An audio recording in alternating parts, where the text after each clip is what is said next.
Does a rig really make you a better filmmaker? I think the better question here is, when will a rig make you a better filmmaker? Because if you don't use it in the right context, it might actually cost you. Let me explain.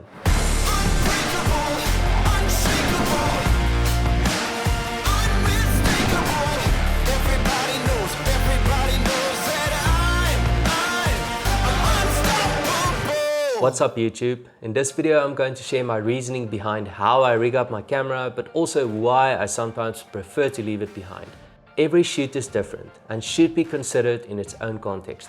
Over the past 12 years I've shot a variety of genres, and I've also made my fair share of mistakes when it comes to gear choices, which has led me to a more simplistic approach. To help you avoid some of these mistakes, I've compiled a checklist of 4 things that reason for and against using a rig, and I still use this on all my shoots, no matter how big or small. Full disclosure, Small Rig didn't pay me to make this video. I simply love their gear and I've been using it long before they reached out to me. They were kind enough to send me some accessories, but have no say in the final outcome, and the views reflected here are 100% mine.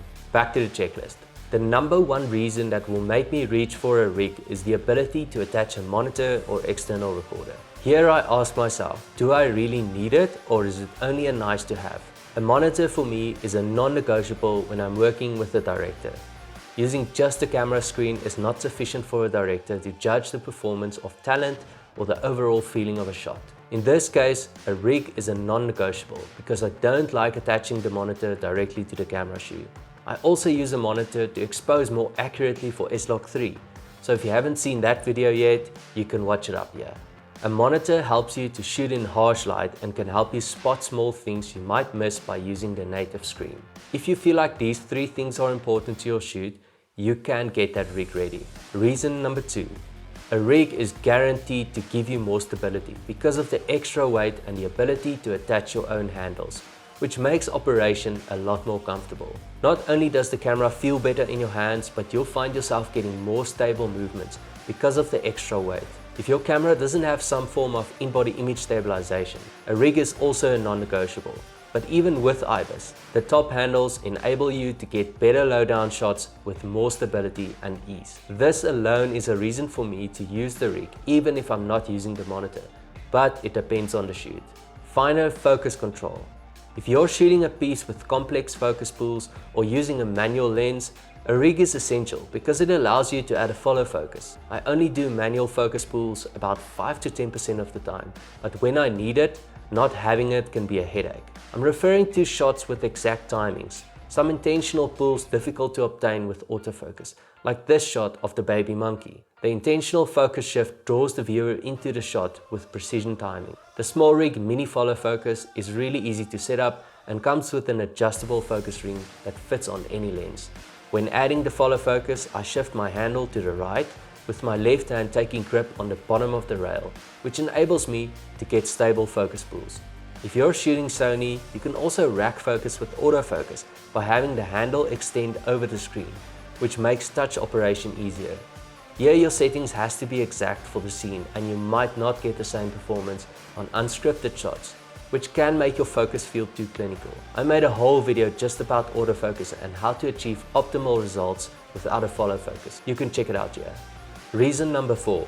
A rig will literally make people take you more seriously. As much as I hate this, we can't escape the notion that some clients and potential clients will form an opinion of you by how professional your gear looks. I've seen it time and time again. The moment the rig comes out, people would comment on it and I can sense their positivity towards my gear. In the same way, I've received negative feedback from clients when I rock up with just a camera body, even after they've seen all my work. Now with this, I'm not saying that you should use a rig just to look the part, but if that was the only reason on my checklist, I'll compare it with my 4 reasons against using a rig. Which brings me to my next point. Reason number 1. Will it slow me down? There are many ways a rig can slow you down, but here you need to consider the following. From initial setup time to cable management, charging monitor batteries, remembering monitor batteries, tightening bolts and getting the rig ready for action takes time. Time that I didn't account for when I first started using rigs. So you simply have to ask yourself if you're able to manage the rig and still get all your shots on time. This goes for those unscripted shoots or events where you need to get a larger variety of shots in a small amount of time, or when you're at the mercy of natural light. The best example of this is on a recent launch video I shot with the Sony A7 Mark IV. Even though the entire shoot was scripted with a shot list and a clear vision, I still ran into a time issue.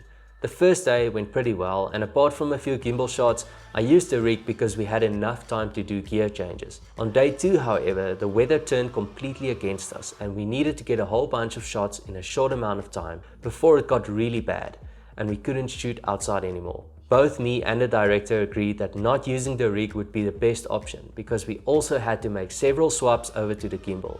And this leads me to reason number 2. How much are you planning to use the gimbal? Sadly, you can't simply slap the rig onto a gimbal, which means you have to take the camera out of the cage and swap plates, which can be detrimental when you're faced with time constraints. If I plan on using the gimbal a lot and I don't have an AC to assist me with swapping, I would actually consider not using the rig. On the FX3 launch video, I had an assistant doing the transition for me while the director and I were discussing the shots. But that is a luxury most of us don't have in our day-to-day shoots. In defense of a rig, I can also say that the majority of my shots are hand-out because it feels a bit more organic and I only get the gimbal out where the movements will motivate my story. Reason number 3, be incognito. A rig has the ability to quickly draw attention to the operator and this can cost you in some scenarios. I found it particularly helpful to go all natural when shooting in public spaces and areas where I want the least amount of eyes on me. When you shoot just with a body, you can easily be taken for just another tourist or hobbyist with a camera. This works really well in documentary work or when you need to get a shot in a public space without a commercial filming permit. For example, here in South Africa, I can get away with almost anything if the crew is below a certain number and I'm not obstructing the movement of people and traffic. Reason number 4, traveling light. I sometimes find myself on a shoot where traveling light is the difference between good and great. Here I'm referring to projects that involve a lot of hiking or constant moving around, where the actual weight of the rig can be cumbersome. When we launched the Sony A7S Mark III in 2020, I did exactly this and decided to go just handheld because of the sheer amount of walking we had to do, with a lot of stops on the way. Setting up the rig and breaking it down for every shot would be a major inconvenience, so in this case, going just with the body was the better option. So now you've heard the good and the bad. Rigs are amazing and can really elevate the production value of your shoots, but it's important to be realistic about it. The last thing I want to do is tell you that you simply can't live without a rig and then you find yourself on a shoot losing out on precious shooting time because you weren't prepared for the setup and management that goes into using a rig. The good news is the more shoots you do with your rig, the easier you'll find a workflow based around your own requirements, and setup and operation will go much faster. So there's no right or wrong way, but merely a context to consider, and having the option to use a rig is really where you want to be.